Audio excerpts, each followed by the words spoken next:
참 잘 오셨습니다. 우리 서로 인사하겠습니다. 참 잘 오셨습니다. 사랑하고 축복합니다.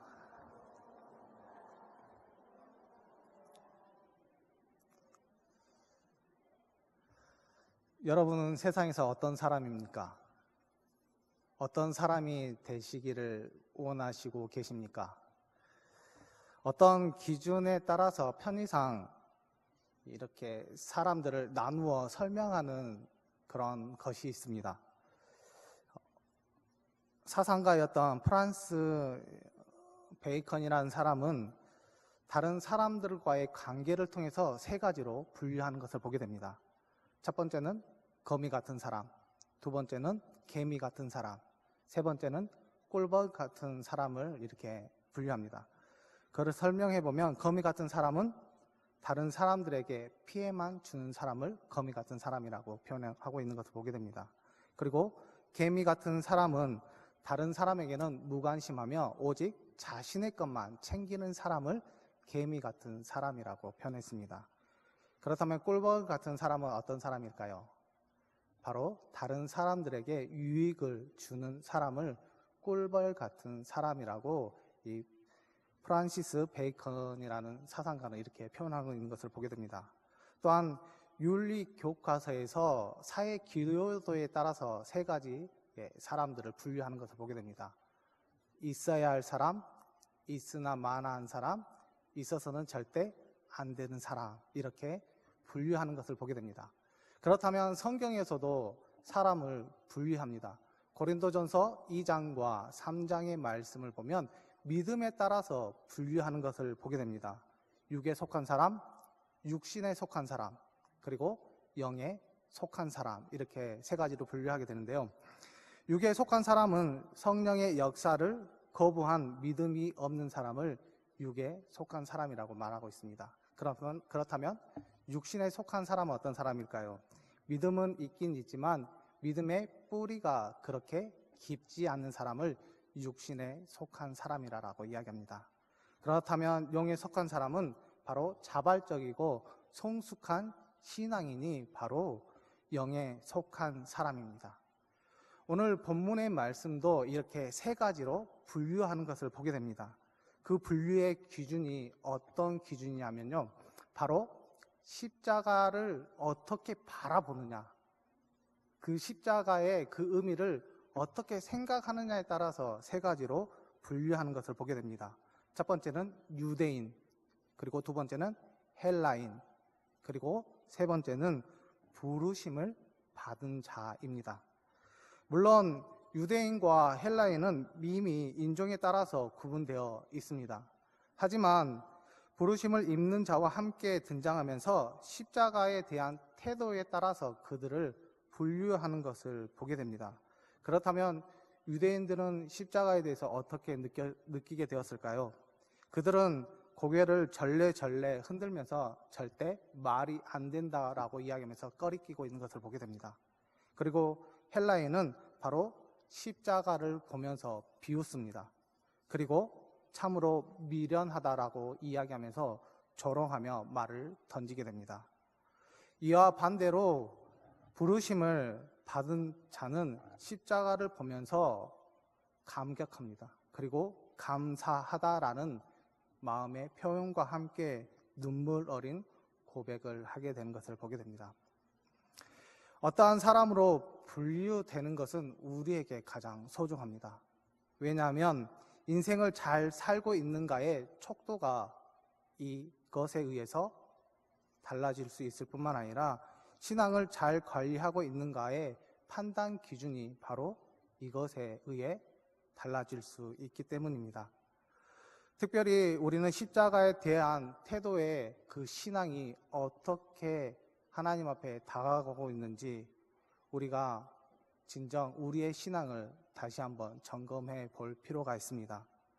우리가 십자가를 볼 때 우리의 마음이 약해지지 않았는지, 우리가 변질되지 않았는지, 우리가 이것을 통해서, 십자가를 통해서 다시 한번 우리의 그 신앙을 돌아볼 수 있는 귀한 시간이 되었으면 좋겠습니다. 또한 이번 주가 우리가 고난 주간입니다.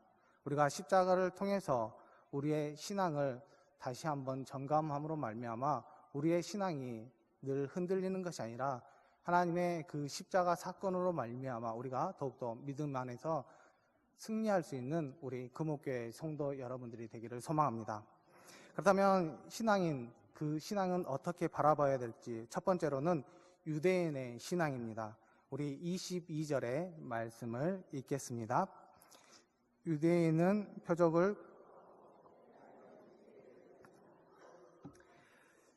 22절 앞부분을 보면 이렇게 나와 있습니다. 유대인은 표적을 구한다라고 분명히 말을 하고 있습니다. 유대인들에게 있어서는 표적은 진짜 대단한 것이었습니다.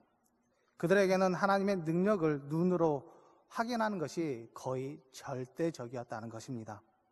유대인들의 신앙을 알려고 하면 그들의 역사를 한번 돌아봐야 합니다. 유대인들의 역사를 알기 전에 제가 문어 이야기를 조금 한번 해보려고 합니다. 문어가 생존 기간에 대한 내용입니다. 문어를 밀폐된 항아리에 놓고 먹이를 주지 않았을 때 얼마나 살 수 있을까요? 약 6개월을 산다라고 이야기합니다. 왜냐하면요, 자기 살을 뜯어 먹으면서 살기 때문입니다.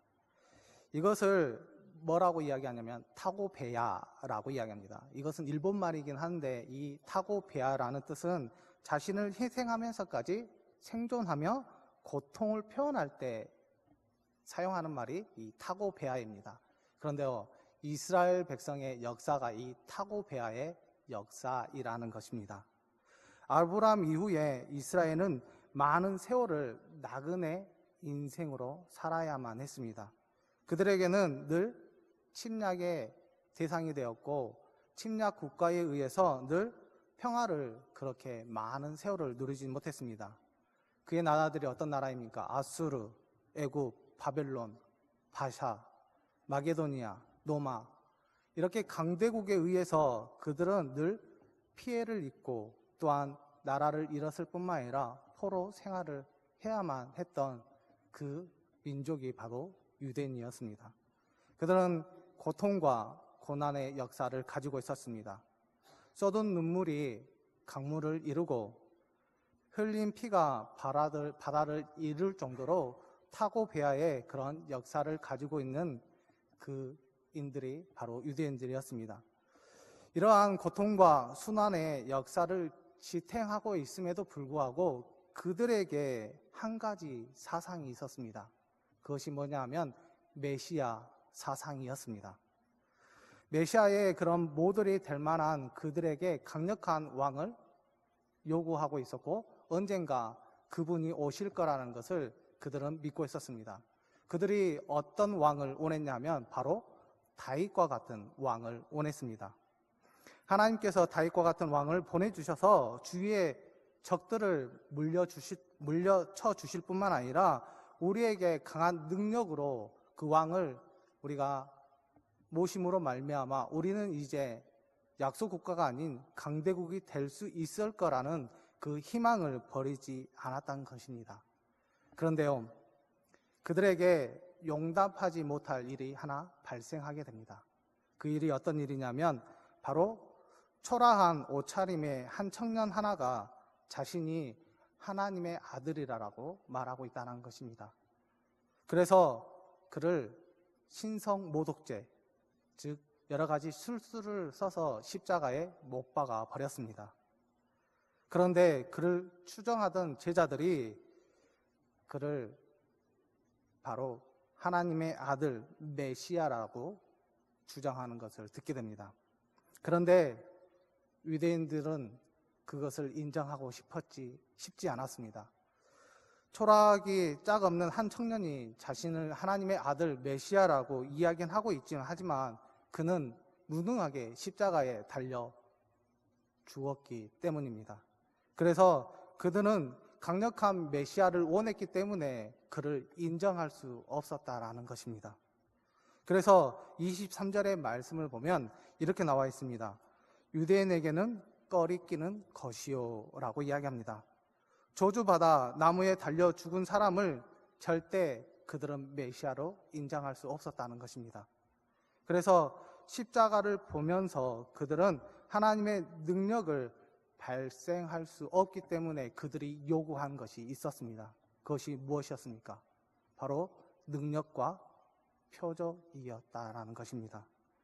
그래서 이 표적 신앙에는 하나님을 시험하려는 비신앙적인 요소가 있음을 우리는 분명히 알아야 합니다. 그래서 마태복음 4장에 예수님 시험을 당하고 계셨을 때, 그리고 마태복음 27장에 보면 예수님이 십자가에 달려 돌아가셨을 때 동일하게 들리는 소리가 있었습니다. 그 소리가 무엇이냐면 내가 만일 하나님의 아들이었거든입니다. 하나님의 아들이라면 능력과 표적을 보여달라고 요구하는 것입니다. 그리고 그 능력과 표적을 보게 되었을 때 이 유대인들은 내가 메시아로 인정하겠다라는 것입니다. 그러나 예수님은 이것을 단호하게 거부하십니다. 그리고 십자가와 부활만으로도 믿음은 충분하다라는 것을 그들에게 가르쳐 줍니다. 혹시 여기에 계신 분들도 하나님의 능력과 표적을 구하시지는 않으십니까? 저 또한 표적과 능력을 구한 적이 있습니다. 제가 목회자가 되기 전에 청년 시절이 있었습니다. 그 청년 시절에 하나님의 나라를 위해서 하나님께서 나에게 주신 사명 잘 감당하고 있었고 늘 새벽 예배도 빠지지 않고 나간 적이 있었습니다. 하지만 내가 원하고 바라는 여러 가지 것들이 있었는데 그것이 늘 어려움에 닥치게 되었을 때, 그리고 여러 가지 시험에서 떨어지게 되었을 때 과연 하나님께서 나에게 이렇게 하실 수 있을까라는 생각을 한 적이 있었습니다. 그때 제 생각으로는 하나님이 살아계신다면 나에게 능력과 표적을 보여주실 거라는 그 믿음이 생겼습니다. 그런데 그 믿음이 잘못된 믿음인지 그 이후에 알게 되었습니다. 그래서 그때는 하나님께서 나에게 능력과 표적을 보여주실 거라는 그 믿음을 가지고 금식 기도를 했습니다. 그것도 저녁 40일 금식 기도와 함께 하나님의 자녀입니다. 하나님이 살아계신다면 분명히 나에게 능력과 표적을 보여주시옵소서라고 하면서 새벽 예배에 빠지지 않고 40일간 저녁 금식을 하게 되었습니다. 그때 하나님의 능력과 표적을 보게 되었을까요? 보지 못했습니다. 어떠한 능력과 표적을 보지 못했습니다. 하지만 마지막 40일 그리고 새벽 예배 때 전도사님의 말씀에 의해서 크게 깨달음을 얻게 되었습니다. 그 전도사님의 말씀은 지금까지 잊혀지지 않습니다. 제가 말씀해 드리겠습니다. 내가 너에게 능력과 기적을 보여야만 나를 믿고 그것을 보이지 않으면 나를 믿지 못하느냐. 그 전도사님이 그 말씀을 하셨을 때 큰 깨달음을 얻게 되었습니다. 더 이상 능력과 표적을 구하는 것이 아니라 이제는 보지 않고 믿는 마음이 생기게 되었고 이제는 보는 것보다 하나님의 마음을 더 알아가기 위한 저의 신앙으로 바뀌게 되는 것을 보게 되었습니다. 이제 하나님의 능력을 보여야만이 우리가 믿겠다라는 그 표적 같은 신앙을 거부하시기를 바랍니다. 우리가 보지 않고 믿는 자가 복되다는 말씀을 간직하며 살아갈 수 있는 그런 믿음의 자녀들이 되기를 소망합니다. 유대인들은 분명히 그들에게 하나님의 그 독생자 아들 예수님이 바로 자신이 원하는 메시아가 아니었음을 그들은 그것을 인정할 수밖에 없었습니다. 그리고 그들이 구하는 것은 바로 표적과 능력이었지만 그것은 하나님을 시험하는 것에 불과하였다는 것입니다. 그렇기 때문에 우리가 십자가를 바라보면서 우리가 표적과 능력을 구하는 것이 아니라 진정 그 십자가의 사랑을 우리가 다시 한번 느끼고 하나님 앞에 더 가까이 갈 수 있는 우리 신앙인들이 되기를 소망합니다. 두 번째로 헬라인의 신앙입니다. 우리 22절의 말씀을 다시 한번 읽겠습니다.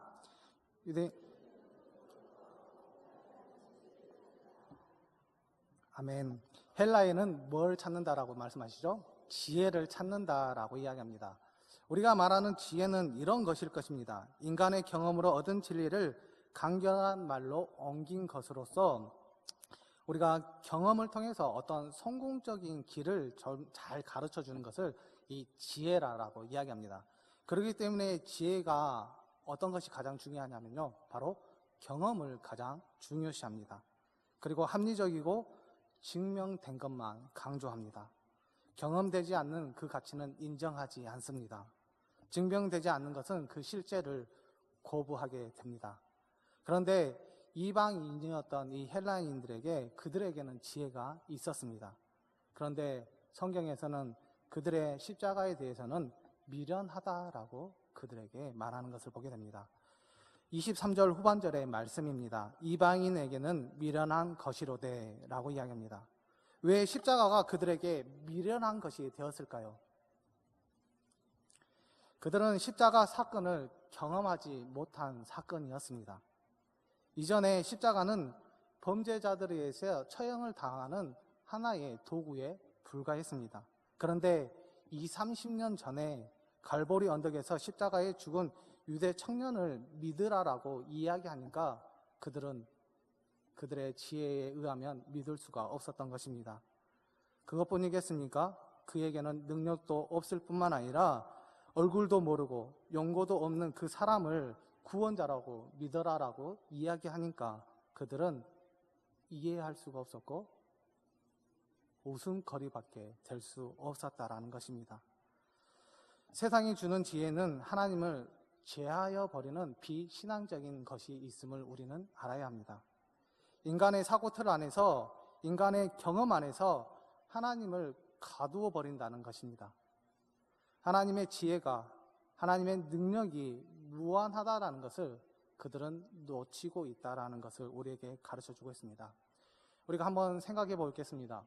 세상이 주는 지혜를 가지고 성경을 재편집해 본다라고 생각해 보십시오. 경험으로, 과학으로 설명되지 않는 이적과 기적들을 성경에서 다 빼버렸을 때 어떻게 되겠습니까?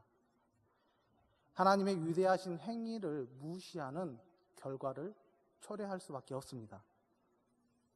그것뿐이겠습니까? 자신의 경험에 맞지 않는다고, 증명되지 않는다고 다 빼버리면 아마 불신앙으로 그들은 연명할 수 없을 것입니다. 우리가 알고 있는 세상의 지혜로 하나님을 이해할 수 있겠습니까? 절대 이해할 수 없습니다.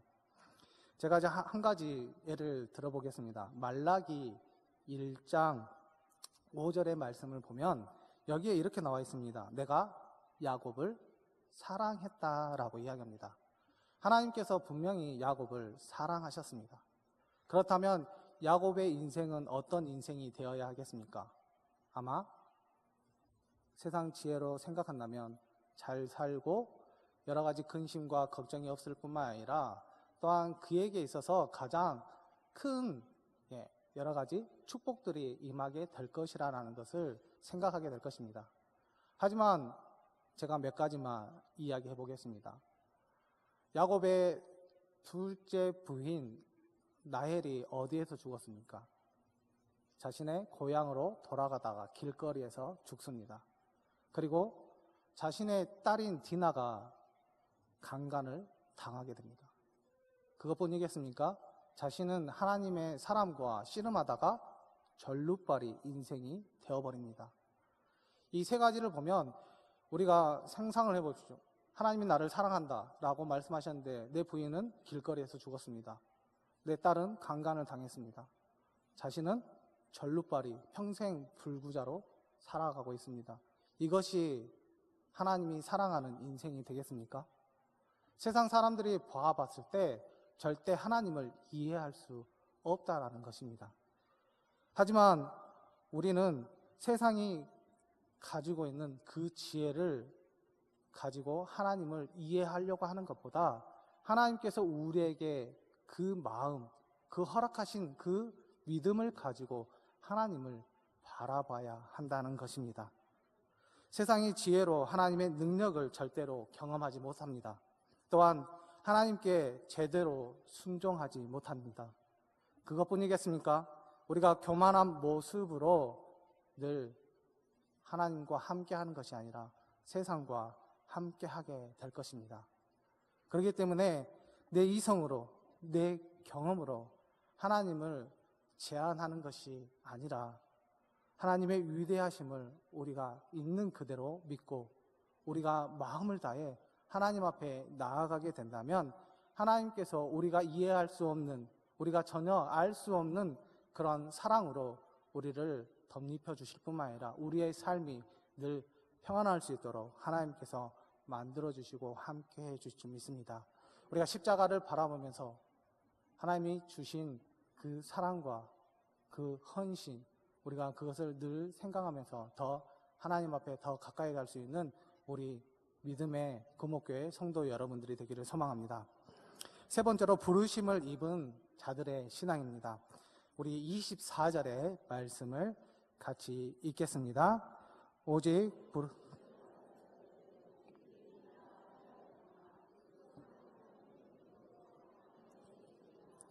아멘.